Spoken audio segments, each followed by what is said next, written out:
Mes pronostics pour la Ligue des Champions. Premier match, PSG-Chelsea. Je vois le PSG passer, même si c'est très compliqué ces derniers temps. Mais je pense que le fait que Chelsea ait viré Enzo Maresca et qu'il lâche des points bêtes en Première Ligue, je pense que ça joue beaucoup sur le moral. Et en plus de ça, c'est Liam Rosenior qui coach Chelsea. Et donc il n'a pas le même plan de jeu que Enzo Maresca, un plan de jeu qui avait plutôt bien fonctionné contre le Paris Saint-Germain en finale de Coupe du Monde des clubs. 3-0, ça avait fait très mal au club de la Ville Lumière. Du coup, je vois le PSG se qualifier sur un score de 3-1. Galatasaray, Liverpool, mais je vois quand même Liverpool passer.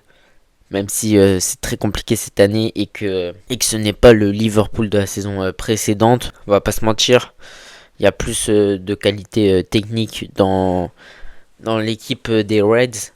Et donc, bien évidemment, sur 2 rencontres, en 2 matchs, ça va faire la différence. Real Madrid City, encore une année de plus. Le Real Madrid, c'est très compliqué.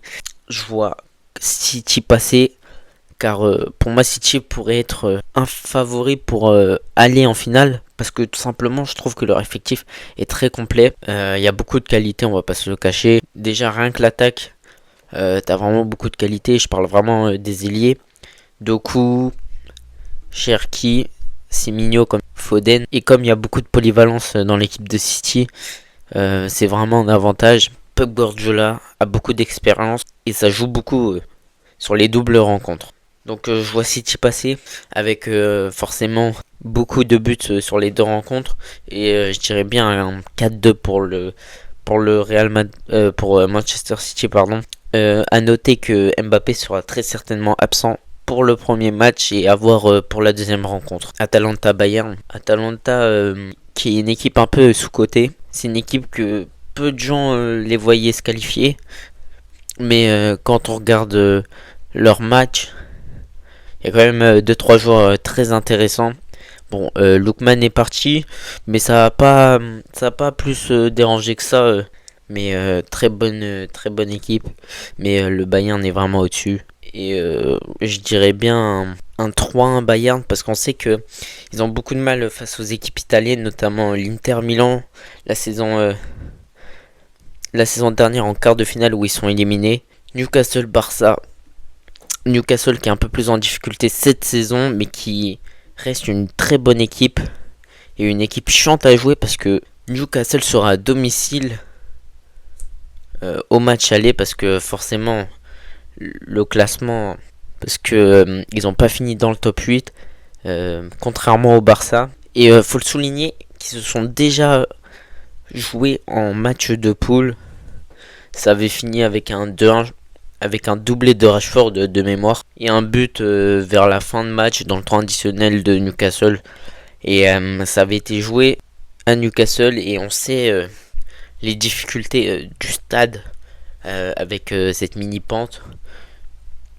Bon, forcément ça peut jouer, mais sur les doubles rencontres, pas sûr que ça soit suffisant pour faire défaut au Barça. Même si le Barça est un peu plus en difficulté ces derniers temps, mais le Barça va se qualifier selon moi, j'ai aucun doute. Tottenham, Atlético Madrid, pour moi, c'était le choix le plus facile à faire, parce que Tottenham ne propose rien dans le jeu. On a l'impression que le ballon leur brûle les pieds. Il y a aucun appel, il y a aucun mouvement. Les déplacements, ils sont sans envie de faire mal à l'adversaire. Il y a un manque d'envie clairement côté Spurs. Et Atlético Madrid qui est très performant ces derniers temps, notamment depuis l'arrivée de Lookman, qui a été décisif à plusieurs reprises. Et pour moi, clairement, ça va faire un 4-0. 4-0 sur l'ensemble des 2 matchs. Je vois absolument pas Tottenham exister dans cette rencontre, dans ces 2 rencontres. Bodo Glimt Sporting, Bodo Glimt qui a réalisé plusieurs exploits en battant l'Atlético Madrid, Manchester City et plus récemment l'Inter Milan. Faut quand même le souligner que Bodo Glimt a un synthétique. Je pense que tout le monde le sait maintenant. Ça fait quelques années qu'ils sont performants en Europe.